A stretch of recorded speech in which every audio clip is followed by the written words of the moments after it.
Why do some seeds flourish and grow and some seeds not? I don't know. Sometimes birds get the seeds. It's a priority that people have or don't have. That's the main thing. And it's always been a priority for me to be consistent with what I do. Welcome to Multifamily Insights. I'm your host, John Casman, and I want to thank you for joining us for another great episode. If you are getting some great value and learning a lot about real estate investing and multifamily, make sure you give us some honest feedback and leave us a rating and review. It helps us and helps other listeners find this show and get the same value you're getting. And listen, if you haven't done so, this is your first time listening or just, for whatever reason didn't do it yet, make sure you hit that follow or subscribe button so you don't miss an episode. They say you're the average of the 5 people you spend the most time with. So if you want to grow as a multifamily investor, you have to spend more time with other multifamily investors. And an easy way to do that is to join our apartment investing mastermind group today. Just go to casmancapital.com and click on the mastermind button. Now, as a part of this group, you'll get access to expert trainings, group coaching calls, industry news and updates, as well as all of our webinars and workshops, including our 3-hour workshop on raising capital. Again, if you want to be around other multifamily investors that can help you scale your portfolio today and grow your network, make sure you're a part of the Apartment Investing Mastermind. Just go to casmancapital.com and click on the Mastermind button today. Hey, today I've got a special episode. I sit down with my friend and mentor, Mr. Joe Fairless. Now, Joe is the head of Ashcroft Capital along with his partner, Frank. Together, they have built a $2.7 billion portfolio. Now, Joe details how he got started investing in real estate, really with single family houses, making the transition to commercial multifamily, going through some pain points and some failures, and ultimately what he needed to do to find success. If you want to learn how to scale your business, overcome challenges, and build a billion-dollar portfolio or even a multi-million-dollar portfolio, make sure you check out this episode of Multifamily Insights with my friend and mentor, Mr. Joe Fairless. And welcome to the show, Mr. Joe Fairless. Joe, how are you today? Hey, doing well. Looking forward to our conversation, John. Absolutely, Joe. Listen, it's great to have you on the show. For those folks who are not familiar with you, why don't you take 2 minutes and just fill in some of the gaps in your background? Yeah, sure. I am from Texas originally, moved to New York City after I graduated, was making 30K a year in New York City, and that doesn't allow you to save anything. I had 15K in student debt also. So what I did is I kept my living expenses low, and I had a Craigslist roommate 9 out of the 10 years that I lived there. The first year I didn't, but nine out the next two through 10 I did. And my friends would make fun of me, say, I was still living like a college kid 10 years after I graduated college. But um, what I was doing is I was saving my money, and then I eventually invested in real estate, invested in buying homes in Texas, and then I ended up buying 4 homes in Texas, DFW in particular, and I realized, well, you know what? I am making money in a spreadsheet, but I'm not making money in reality in my bank account because people would move out, and then it'd be about $4,000 or $5,000 to get it move-in ready. So I then went from focusing on a single family homes to seeing, okay, how can I do something a little larger with cash flow? And that got me into apartments.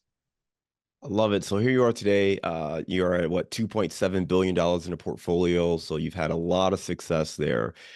Let's go back though, because you talked about living in New York City, making 30,000 with 15K in student debt, having this Craigslist roommate just to kind of help you get by. And you did that for 10 years or 9 years to Mhm. kind of get by, save your money, and ultimately start to invest in real estate. You were very frugal at that Mhm. time. Where did that mindset and that lifestyle come from? Like, what triggered you to say, hey, instead of doing what most other people are doing around me, living up in New York, having, a nicer apartment, I'm going to be very frugal. I'm going to save as much money. I'm going to get this roommate. Where did that mindset come from? I had no desire to, upgrade to a studio apartment or a 1 bedroom. And that was because I'm from Texas, and upgrading from a 2 bedroom with no living room that I was in at the time to a studio or a one bedroom, you're still in a shoebox, regardless of, if you're in the shoebox by yourself or if you're in the shoebox with a relative stranger. And I figured, I'd rather, instead of increasing my lifestyle and quality of life a tiny bit, I'd rather play the long game. I'd rather have a build cash flow that's sustainable and will help me long term, so that I can eventually afford some, a home somewhere. And that mentality was simply because I wasn't interested in what the next few steps were on an upgrade level. I wanted to go from where I was to like 5 to 10 steps. And so as a result, I realized, well, I should skip these comfort level steps in between and save and invest. And then that will help me go from where I'm at now to a level that I really want to be at. And so I think it's important to know what your target is, what your ultimate target is, and then work towards that ultimate target, uh, hell or high water, versus get tiny upgrades along the way that could sidetrack you from your ultimate target. I love that. Understanding your ultimate target, not falling for those little comforts in between, but keeping your Yeah. eye on the prize, if you will. And that allowed you to grow and scale. You mentioned those DFW single family houses where they were cash on paper, but when you actually had to move out, you had to invest $4,000 to $5,000 to renovate them, get them rented, and that became a problem. So you ended up selling those and then scaling into multifamily. Talk to me about that transition. I know that's a hard transition a lot of people are looking to make, going from single family or residential real estate into multifamily. What steps did you take to ensure success? Well, I didn't take enough steps to ensure success because I had an absolute flop on my first multifamily property after I transitioned. So I'll tell you what I did, and then um, don't do exactly what I did. So I went from those four single family homes. First one I bought for $76,000. Second one I bought for 81,000. The third I bought for like 65,000. The fourth one I bought for $35,000. So I went from that to then my next property was uh, acquiring a 168 unit apartment community for 6.3 million, I believe. So what the heck happened in between, right? Like that's not that's going from, I guess, what I was talking about before, which I haven't really put this together until this conversation. That was my ultimate target, and I went straight from where I was to the ultimate target. The problem with that approach is that I wasn't setting myself up or the deal up for success because I uh, uh, I didn't have the experience that I needed, and I didn't have the team members on my team who had the experience that was needed. And there are a lot of mistakes along the way on that deal. One of them was due diligence. I thought that with the physical occupancy being 98%, I thought that was amazing. What I realized and what I learned the hard way is that there's a difference between physical occupancy and economic occupancy. Uh, that's an important distinction. Physical occupancy, people who are living there; economic, people who are paying to live there. You want economic occupancy much more than physical occupancy. And there are many lessons I learned, but I'd say how I made that transition was I read a bunch of books. I read um, one book in particular, and I reached out to the author, and then he ended up mentoring me for a little bit and taught me the basics, and he introduced me to this deal. And this deal, is 168 units, and I'm coming in with net worth of probably $30,000 or something. I don't know what it was, but it wasn't anything significant. So clearly, I'm not going to get approved for a loan. So we ended up getting it with a master lease with the option to purchase. So the current owner stayed on the loan, and then I ended up doing a master lease with that owner. So that allowed me and my investors to get into the deal that way. And uh, yeah, I ended up moving from New York City to Texas, or excuse me, from New York City to Cincinnati to live in the model unit. And I would walk in every morning to the leasing office and then lease the apartment that I was living in, or show that apartment that I was living in to prospective residents. I'd pack up my toothpaste and toothbrush and everything, and then at night I'd go to Home Depot and get supplies, asphalt, and I'd put it in the trunk of my Corolla. I just pop the trunk and start shoveling asphalt and fill potholes in the driveway and parking lots at night. So I did all the things that I could do physically, but what I realized also is that sometimes problems are too big for even our best effort.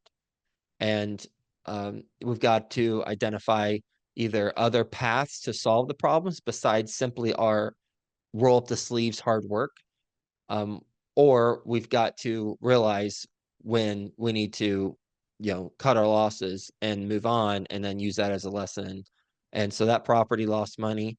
I paid back my all 12 investors plus a 14% return out of my own pocket, and learned a lot of lessons that I've mentioned. An additional one is I'm good at certain things and I'm not good at other things. And when you're dealing with any business, in this case, it's apartment buildings, uh, you're competing with people who have decades of experience. And in my case, I didn't have any experience doing asset management. And uh, I realized that the business model is solid, but my execution of the business model was not. Therefore, I needed to bring in a partner who had that background and that experience to execute the business model, and the business plan and do the asset management. And so that's when I met my business partner, Frank, and then we formed Ashcroft. And the first property we bought was for about 14 million. It appraised for 21.6 a couple years later. Cash out refinance, returned a bunch back to investors, and off we went. And I was like, okay, now that's how the business model is supposed to work. And it's been obviously challenges along the way, but you work through them, and now here we are.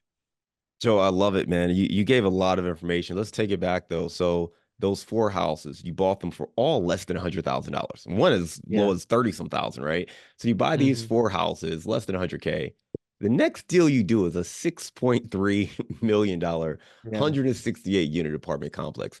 That is a huge leap for most people, right?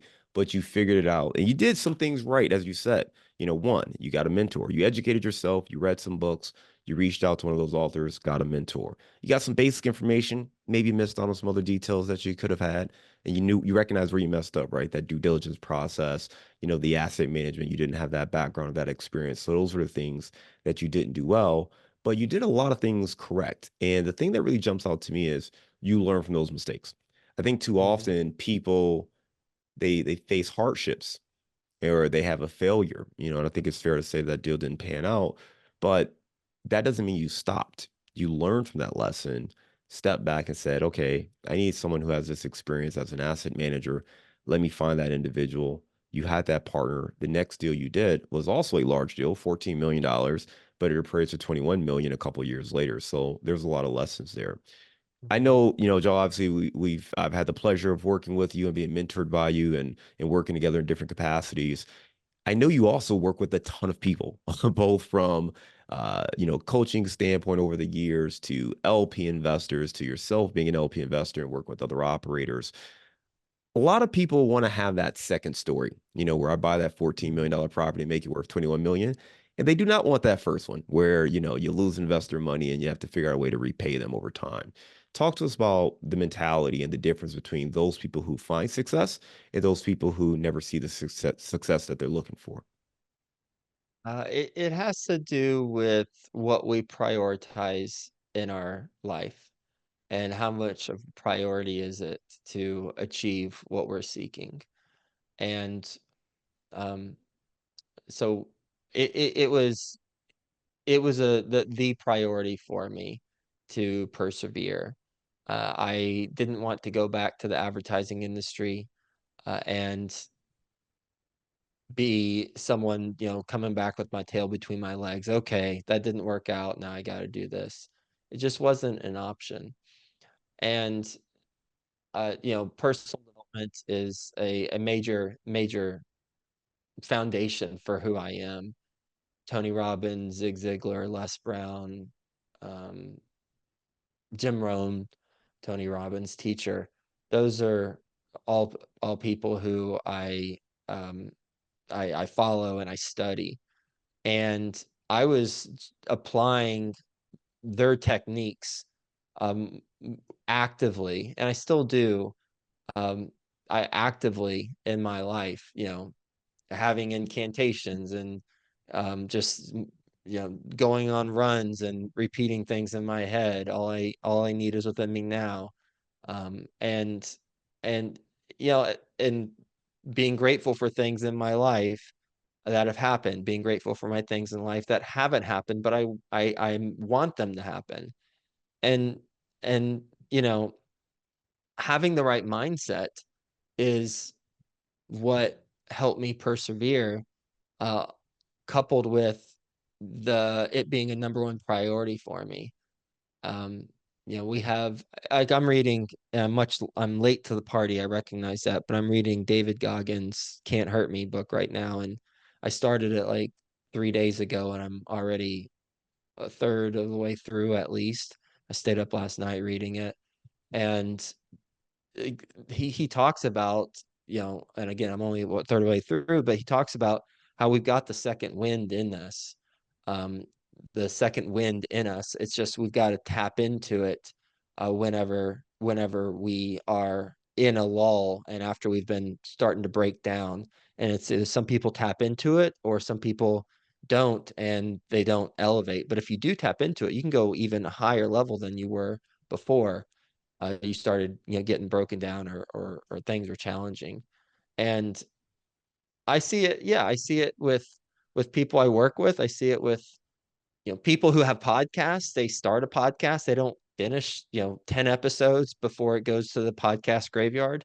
And it's just, it is a priority for them initially, and then it does not maintain its status as the number one priority for them. And life happens, right? That's just, Jim Rome talks about, why do some people succeed and some people don't? I don't know, that sometimes the birds get them.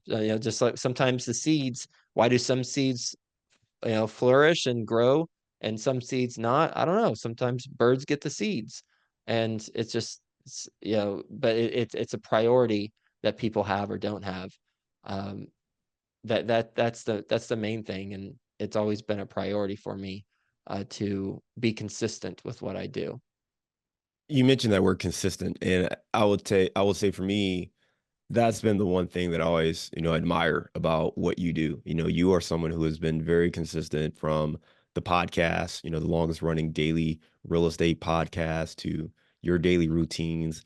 I know I interview everyone on the show, and one of the questions I ask is about a daily routine or daily habit that helps them stay focused on their goals. And I know you're one of those people who truly does your daily habit almost every single day. And that consistency has absolutely been a big key to success. And I think that's something that we all can take from that and try to apply that to our lives.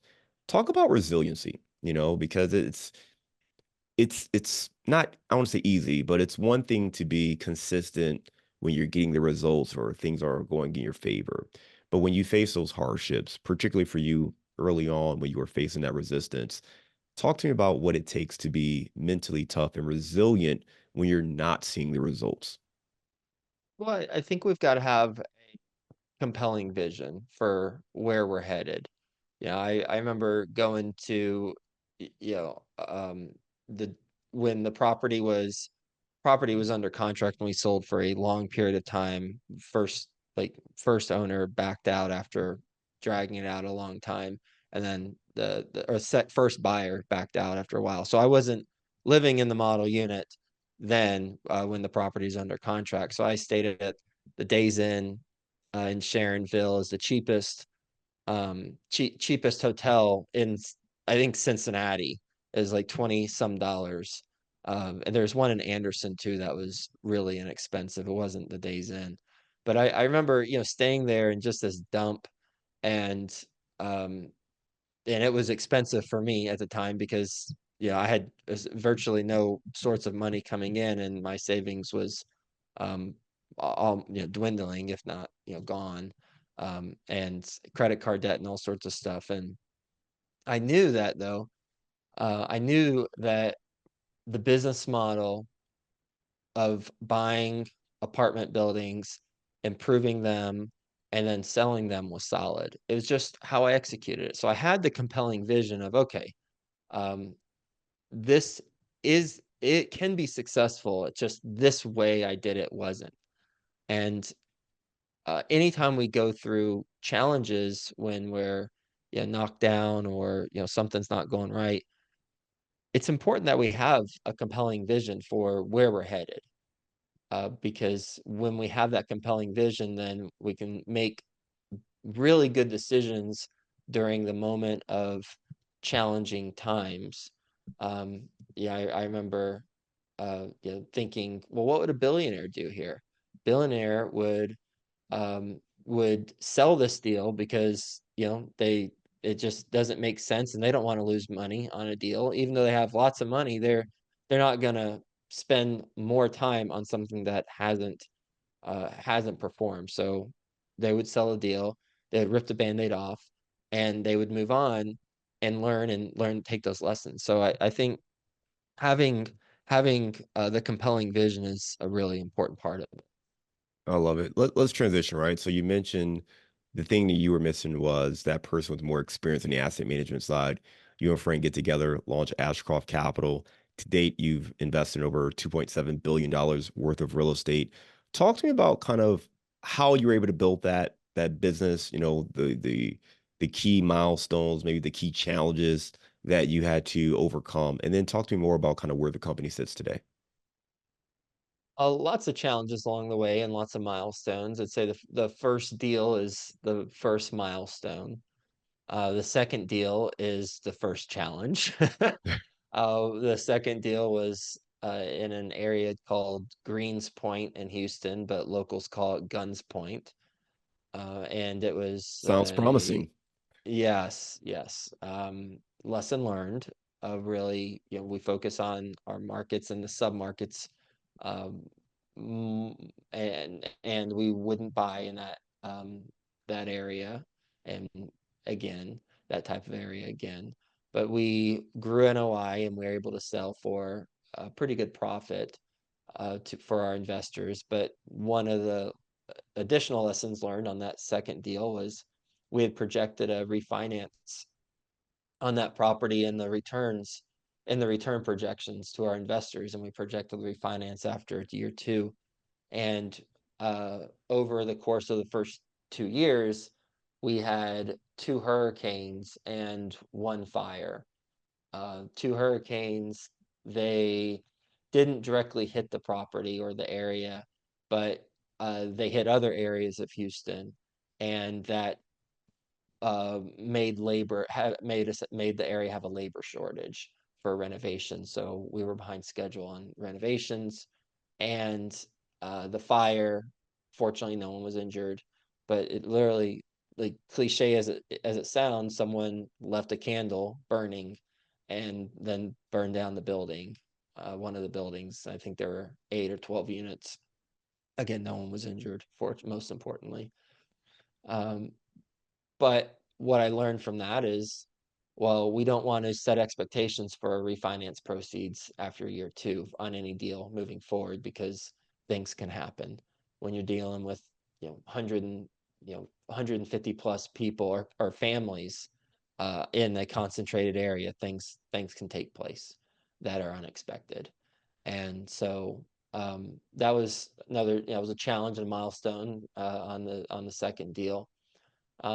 We've sold 26 deals so far in our company's history, and the average return to investors is 25.6% uh, cash on cash return. And so we've had a pretty good track record. And what I focus on, both as a GP and an LP, when groups tell me about their track record is NOI growth, because there were compressed cap rates during the last 10 years minus the last two. So groups can get saved, might have been saved by a compressed cap rate, and had poor or not optimal operations. So what I like to ask before I invest passively is, tell me about the NOI growth that you had on the exits that you have mentioned to me. And I like to dig in there on NOI growth. And so we've had those exits. We've went from single deals to, we have 3 funds, and then now we're back to a single deal. And the reason we're back to a single deal after doing 3 funds is deal flow, as I know you know, John, is non-existent right now relative to where it was. And so it's hard to find a deal. It's really hard to find a deal. And so with a fund, you talk to investors and you say, okay, well, we're likely going to buy 3 to 5 or 6 properties in this fund over the next 12 months. Can't do that now. When I buy 1 property over the next 12 months. And so it doesn't make sense to have a fund. So we went back to individual deal model. And so we have a deal now in Orlando. And what I really think is important for everyone to hear, both as if you're an LP or a GP, is that we're about to experience nationwide, we're about to experience a severe undersupply of apartment buildings. And it is something that we can do whatever we want with this information, but it will happen, barring some black swan event. It's going to happen.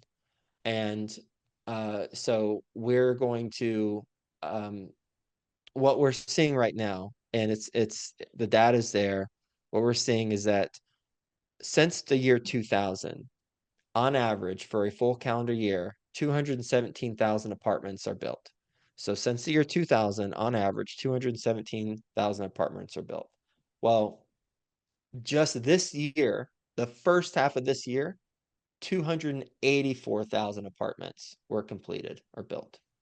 So just this year, 284,000. So we're experiencing a bunch of supply right now, right? 284,000 this year, the first half of the year, when the average is 217 for a full calendar year over the last 23 years. So that's why we see in the headlines of the publications, a lot of apartment supply, tons of apartment supply. It's true. We're absolutely experiencing that. Here's the thing, though. The average occupancy nationwide, 94.2%. During this historic amount of supply that's hitting the market, the average occupancy for the last 3 months has held the same exact percentage, 94.2%. So what does that mean? Well, there's a lot of supply, tons of supply relative to where it has been for the last 23 years, but yet the occupancy is maintaining its level of 94.2%. So that means that there's demand that will eat up all this supply that's currently flooding the market. Well, so where's this supply coming from? It's coming from when developers started the projects a couple years ago, when interest rates were lower and the projects penciled. But are projects penciling right now? No. Like, developers are not only not developing, but they're choosing different occupations. They're choosing different jobs. So they're not developing.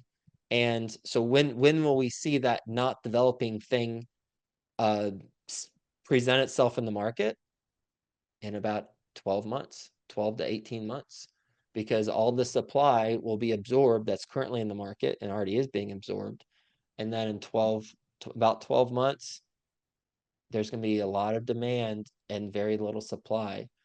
Just this year, this year is the first year since the 1970s to have the difference of 60,000 more completed than started apartment buildings. So that is the greatest differential since the 1970s of completed versus started apartment buildings year over year. So mean, it's going to fall off a cliff. The amount of apartment buildings that are coming to market, and so if you're an apartment owner and starting as early as 12 months from today, so we are speaking, what is today? July something. July something. We're speaking July something. So next July something, uh, you will start seeing headlines of how the demand, how the supply is drying up, and there's a lot of demand that is starting for apartments. So what I look at from a general partner standpoint is how do I take advantage of that? And as a limited partner, how can I take advantage of that? How can I make money on that? And so with this deal in Orlando, the absorption is projected to outpace supply by 20.5% over the next 5 years. Because just because something's happening nationally doesn't necessarily mean it's happening in that particular submarket. And so with as an LP, if you're looking at deals, I would recommend making sure that the national picture aligns with the picture on the property that you're looking at investing in. Joe, I love it. You gave some great data. I got to go back to my notes here, but one on Ashcroft itself, 26 exits, average cash on cash return of 25.6. You mentioned that a lot of people had success over the last 4 or 5 years. So it's not just the overall returns you pay attention to, but you also like to hone in on the NOI growth. And I think that's a great insight because it starts to really focus on the actual business plan, the operations, and not necessarily just being maybe lucky or selecting the right location, right? But really, did you drive NOI growth? What was the business plan? Did you execute on that? And let the cap rate be the cap rate because we can't control what the cap rate's going to be. So I really like that point there that you talked about. You mentioned the new deal in Orlando, and one of the reasons you're excited about it is recognizing the overall landscape of supply and how much new supply is coming online. I read something actually for an article I was writing where last year was the most amount of new supply that came on in like 23 years or something like that. And this year is on pace to outpace last year. So in the 2023, 2024, you have the most supply for these 2 years. But to the point you were making, after that, it's dropping off a cliff Yeah, because all it those is. starts began when interest rates were still low. Interest rates have now shot up. A lot of these projects are put on hold. They're simply not happening. And for the ones Mhm. that are, they're being completed, they're being finished. You mentioned that you like Orlando because this particular submarket where this property is located, the absorption is set to outpace the supply that's coming online. And as an LP and a GP, those are the things you're paying attention to now. You're looking at that market dynamic, how much new supply is coming online, and how does that compare to the national average? Is there a benchmark or a number or just something you're paying attention to when you look at supply to compare how this property may perform in the future when you're evaluating these opportunities? Yeah, I look at, well, I look at, we look at the CoStar report and we see, what is the supply coming online and what's the projected absorption. In this case, it's a little over 1,600 uh, as a deficit. So there's going to be 1,600 more households demanding product than there will be supply projected over the next 5 years. And one thing that I really find powerful with this supply demand conversation is that it's happening.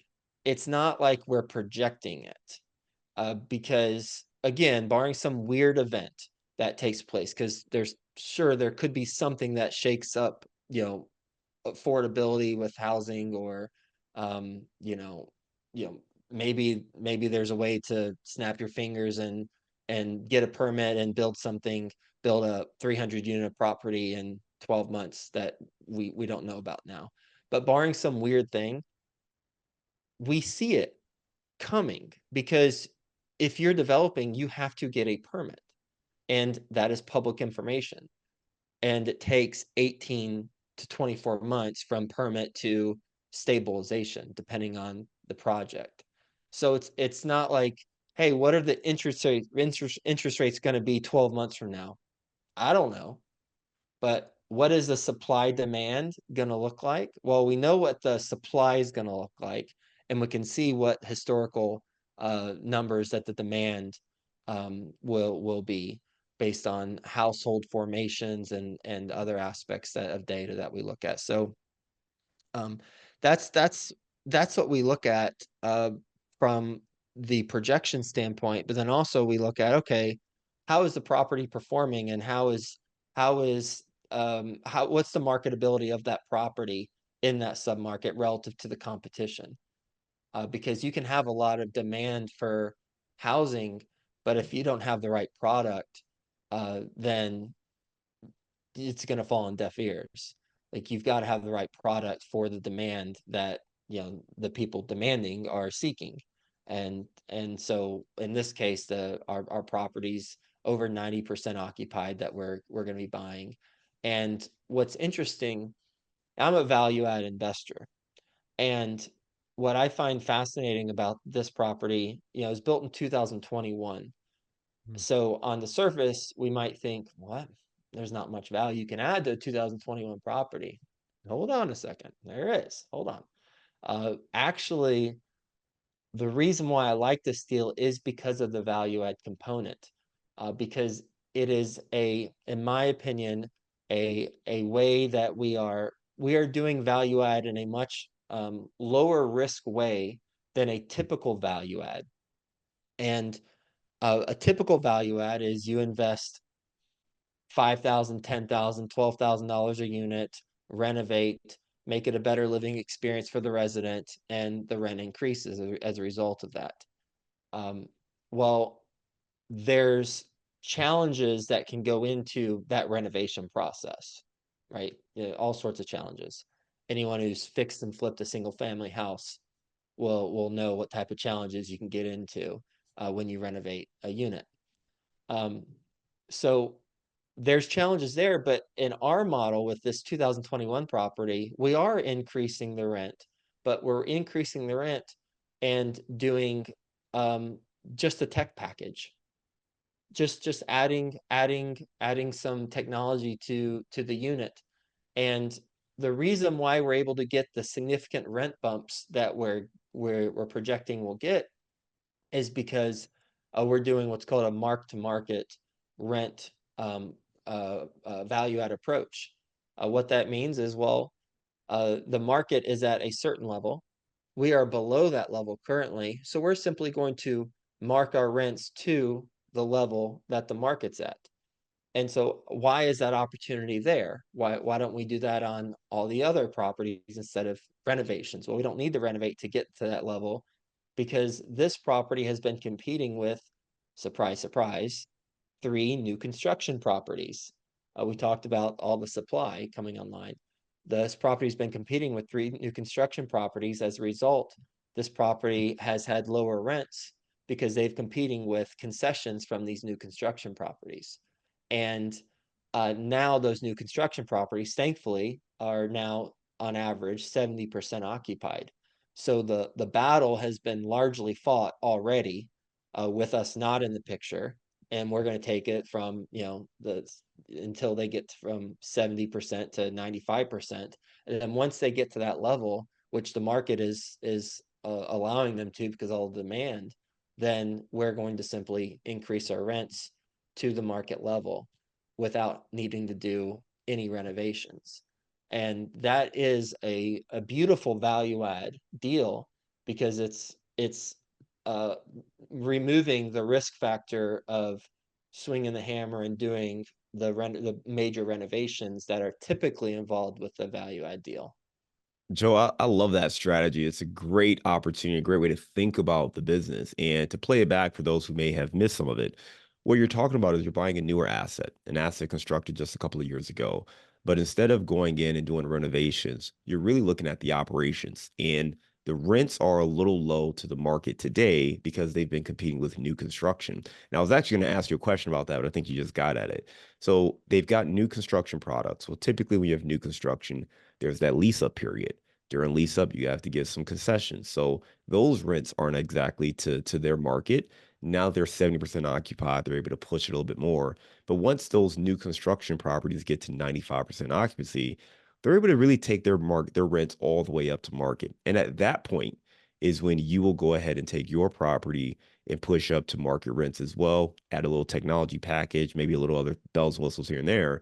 But that's a great opportunity. And we were able to do something similar on a property we bought in Louisville. It was 2019 built, similar time frame as when we got into it.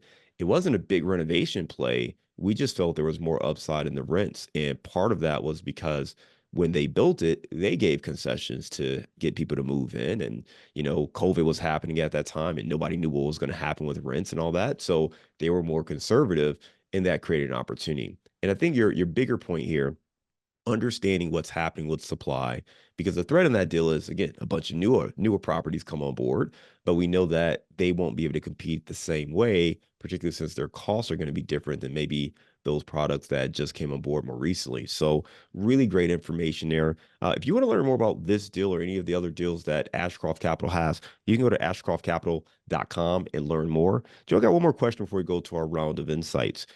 Because you work with so many investors and the market and the overall environment has shifted fairly drastically over the last 2 years. Can you give our listeners maybe an insight to working with investors, managing investor relations, managing investor conversations, just an insight that you've gained over the last couple of years of maybe that changing sentiment that investors tend to have? From a GP standpoint, working with investors, like what? Yes. Okay, Yeah, so as for a general GP, partner. Yes.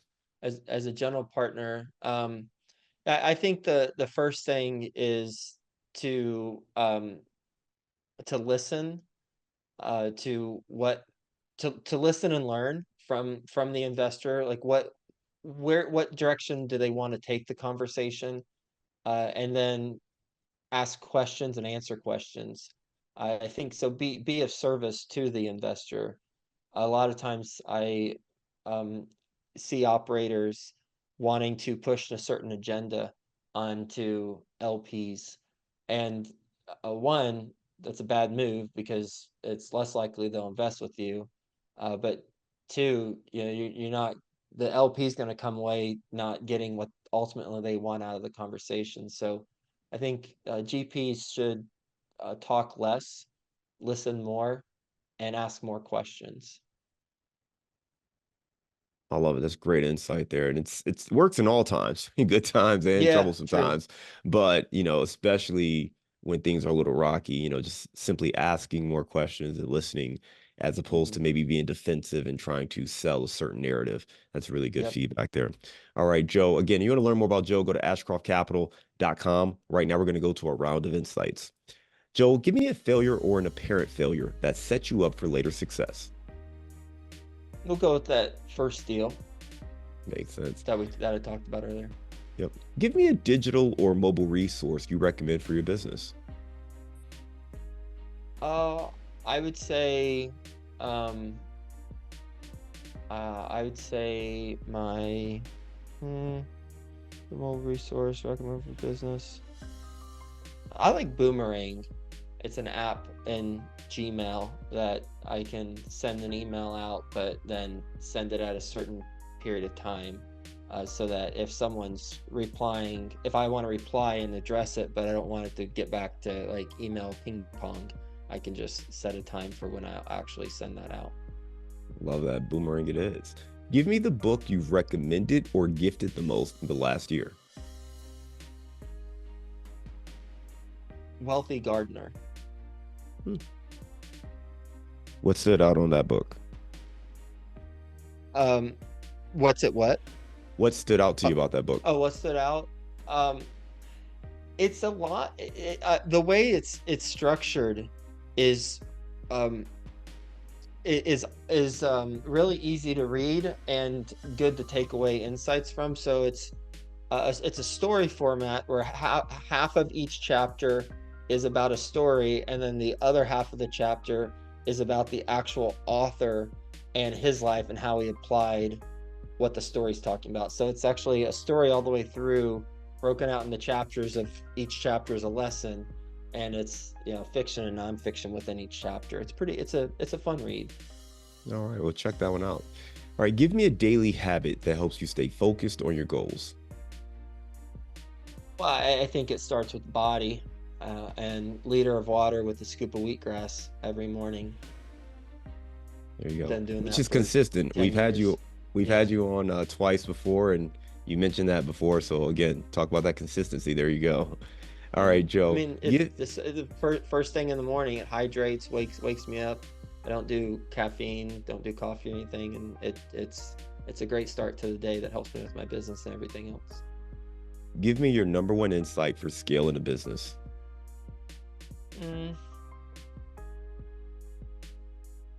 Identify the skills that are required to be successful in the business, then look in the mirror to determine what you are bringing as it relates to those skills, and then find partners or vendors or team members who can do those other skills. All right, I love it. Well, Joe, last question is a little lighter, lighthearted. You are in Cincinnati. Give me your favorite place to grab a bite to eat. Bones Burgers. Bones Burgers. Where's that? It's in Montgomery. Okay. Bones Burger it is. Joe, Didn't expect that, did you? I Clearly, did you not didn't expect it at all. I was like, where's Bones Burger? They started as a food truck, and you know, basically any place that starts as a food truck and becomes a restaurant is going to be delicious. Yeah, So they started as a food truck, and now they've got a restaurant. I love it. I love it. We'll have to check that one out. Joe, you gave us a lot of great information, man. I always love hearing your story, you know, starting with your advertising career in New York, living in that box, having a roommate from Craigslist for 9 years that you were there, buying the 4 single-family houses, making that huge leap from, you know, less than $100,000 homes to a $6.3 million, 168 unit apartment complex, going through the failures, you know, the challenges that that deal had, but also recognizing what it took to be successful, forming that partnership, launching Ashcroft Capital, and getting to the point where you were doing larger deals, having success, and then learning how to scale appropriately. I love the nugget you gave too as an LP investor, really paying attention to NOI growth. I think that's a really tangible and clear way to Mhm. evaluate what's really happening in someone's track record as opposed to just, you know, net return. So I like that a lot. Mhm. And then the other thing is recognizing the impact supply is going to have. So over the course of the next, you know, 6 months or so, maybe up to 12 months, there's going to be a fair amount of supply that comes online. But after that, you're going to have a drought. So make sure you're paying attention to that. Like all things real estate, you know, supply is a regional, local thing. So make sure you understand what's happening in your markets, but really great intel. And then finally, talking about why you think your new opportunity in Orlando is a great play. And I love strategically that it makes sense and it lowers the risk, mitigates those risks when it comes to doing a value add deal. Again, if folks want to learn more, you can check out Joe and his team at ashcroftcapital.com. I want to thank you again for being a great guest and coming on Multifamily Insights. Of course, we look forward to staying in touch with you, Joe, and I hope you have a great day. Hey, thanks, John. Thanks, everyone.